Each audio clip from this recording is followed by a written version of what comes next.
Assalamualaikum warahmatullahi wabarakatuh. Selamat pagi teman-teman. Pada pertemuan kali ini kita akan membahas mengenai DNA fingerprinting dan DNA barcoding. Sebelumnya perkenalkan, kami dari kelompok 11 yang beranggotakan Nabita Mesya Hairani dengan NPM 26.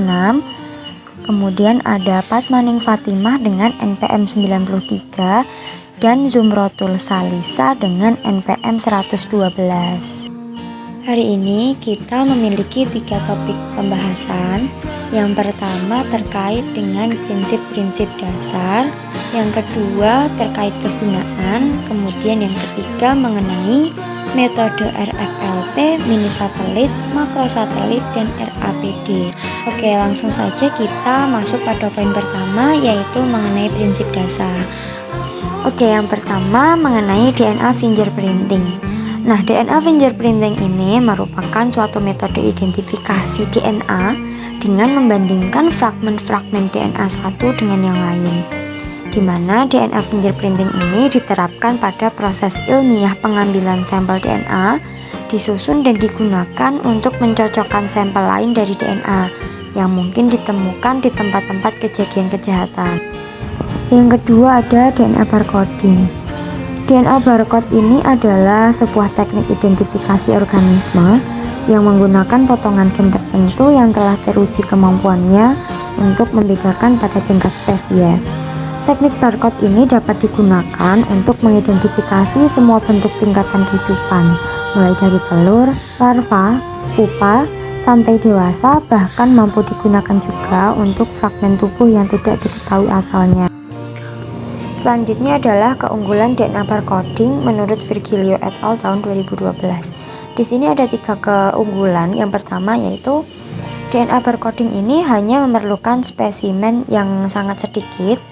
Kemudian yang kedua, mampu mendokumentasikan keragaman grup taksonomi yang belum dikenal ataupun grup taksonomi yang berasal dari daerah yang belum pernah teridentifikasi. Kemudian yang ketiga, DNA barcoding ini mampu mengungkapkan variasi baru atau keragaman baru pada spesies-spesies yang sebelumnya digolongkan pada satu spesies saja.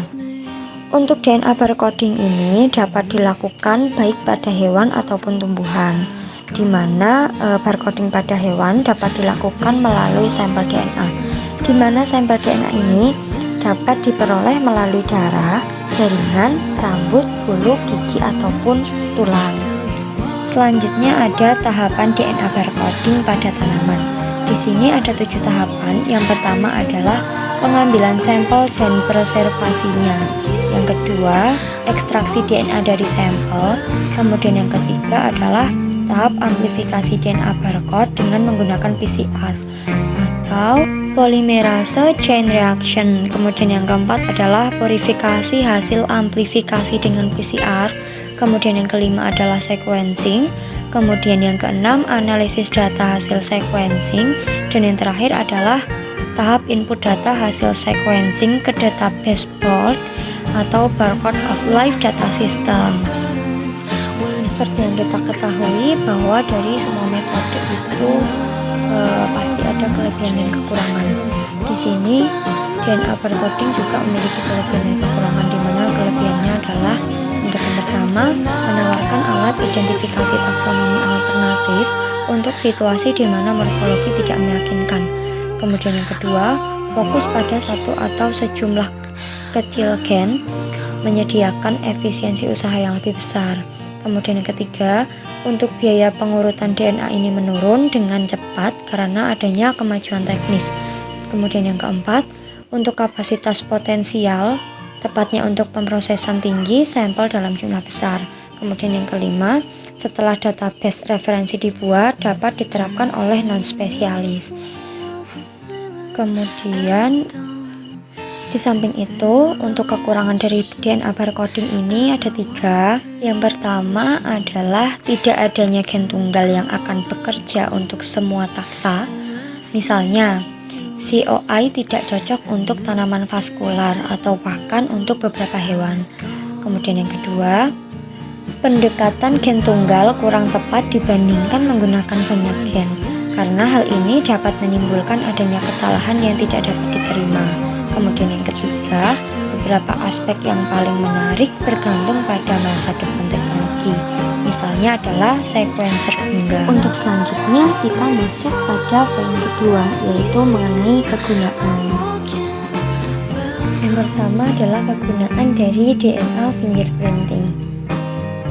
DNA fingerprinting ini digunakan oleh para ilmuwan untuk membedakan antara individu pada spesies yang sama hanya dengan menggunakan sampel dari DNA individu tersebut.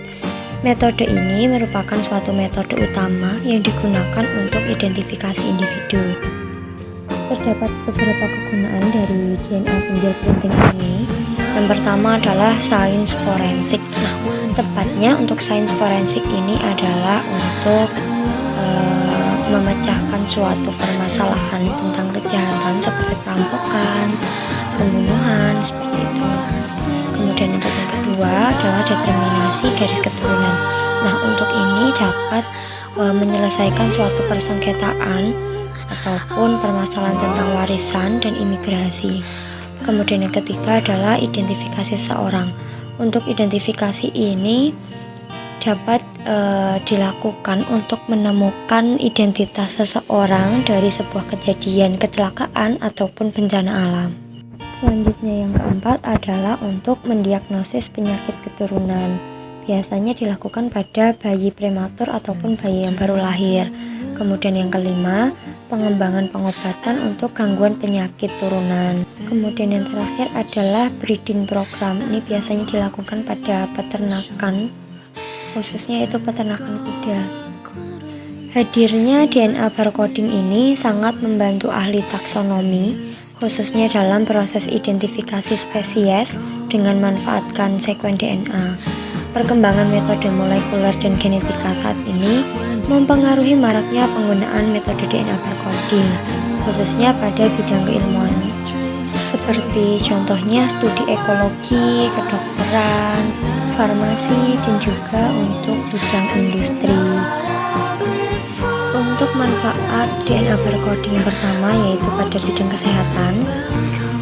Di sini DNA barcoding berhasil mengidentifikasi taksonomi mengenai parasit tertentu yang mengalami metamorfosis.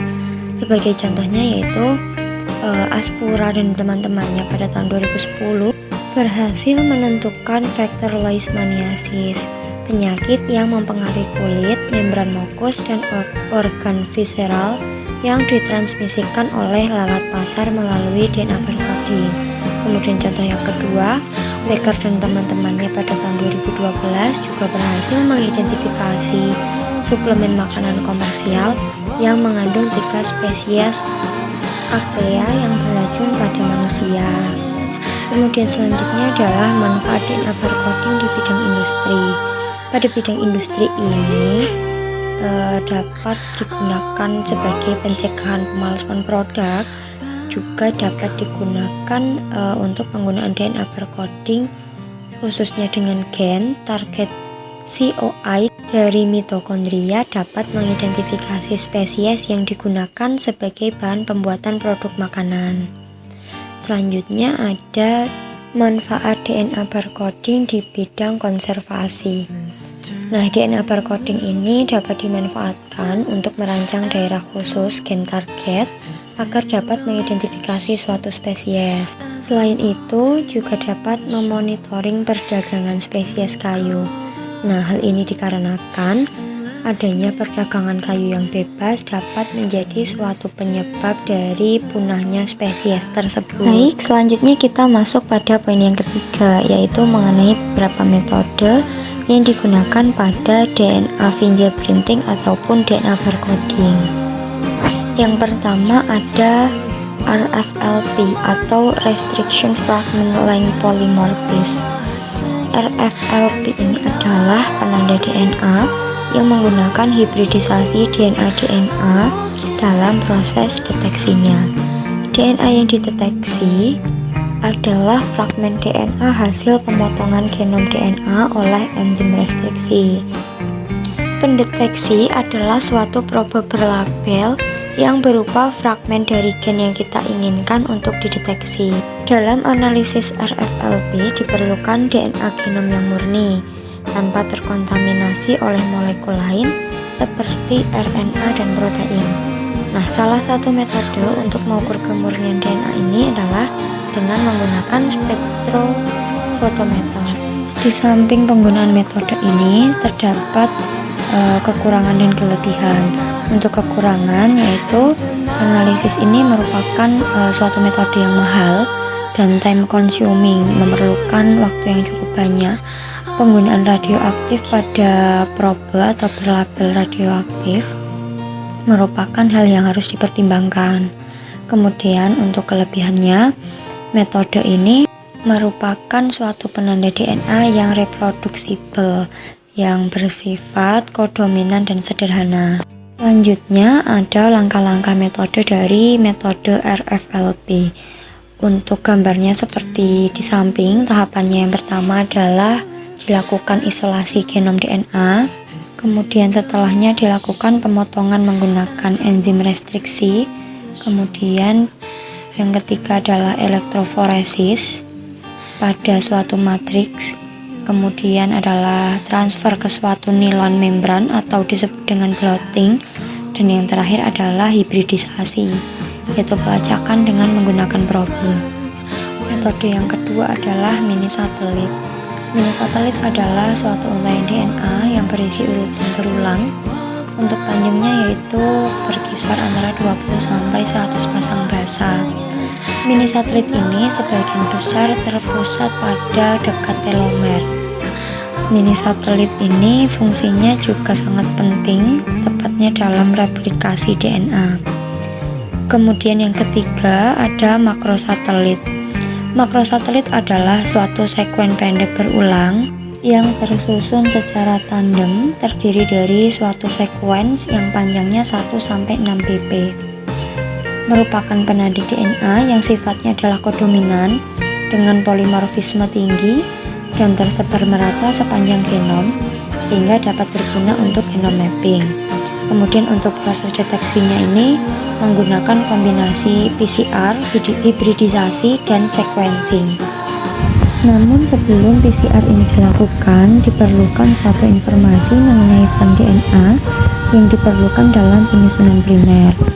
Nah, untuk spesies tertentu, informasi ini dapat dijumpai dalam database yang dapat diperoleh melalui internet seperti MPL dan GenBank.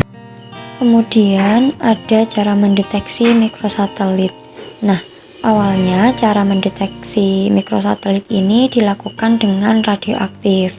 Mengingat dampak penggunaan dari radioaktif ini terhadap lingkungan dan juga berbahaya bagi peneliti, maka dikembangkan metode non-radioaktif. Metode non-radioaktif ini ada 3. Yang pertama adalah silver staining, yang kedua blotting atau hibridisasi, dan yang ketiga adalah fluorescent dyes on automated sequencer. Kemudian metode yang keempat adalah random amplified polymorphic DNA. Nah, metode ini merupakan suatu penanda DNA yang proses deteksinya menggunakan PCR dengan arbitrarily primer. Nah, arbitrarily primer ini adalah sebuah primer yang urutan serta jumlah nukleotidanya bersifat bebas serta posisinya pada genom ditentukan secara random. Nah, PCR RAPD ini menggunakan primer yang panjangnya 10-12 pp dengan G sampai C, konten berkisar 40-60% dan mengamplifikasi DNA secara random. Untuk proses amplifikasi ini dipengaruhi oleh 3 hal. Yang pertama adalah konsentrasi DNA template, yang kedua adalah waktu denaturasi, dan yang ketiga adalah annealing dan polimerisasi. Untuk metode RAPD ini juga memiliki kelebihan dan kekurangan, di mana kelebihannya adalah merupakan penanda DNA yang sederhana dan menggunakan primer universal sehingga lebih murah. Untuk kekurangannya, metode ini merupakan penanda dominan sehingga tidak dapat mengamplifikasi kedua alel. Nah, sehingga penanda DNA ini tidak dapat digunakan untuk mencari hubungan asal-usul kekerabatan. Untuk modifikasi dari metode ini adalah DNA amplification fingerprinting. Untuk yang terakhir ada sedikit quotes dari Bill Gates, yaitu DNA is like a computer program but far more advanced than any software ever created. Yang artinya DNA seperti program komputer tetapi jauh lebih maju daripada perangkat lunak apapun yang pernah dibuat. Oke, cukup sekian dari kelompok kami. Cuci tangan sampai bersih. Cukup sekian dan terima kasih. Wassalamualaikum warahmatullahi wabarakatuh.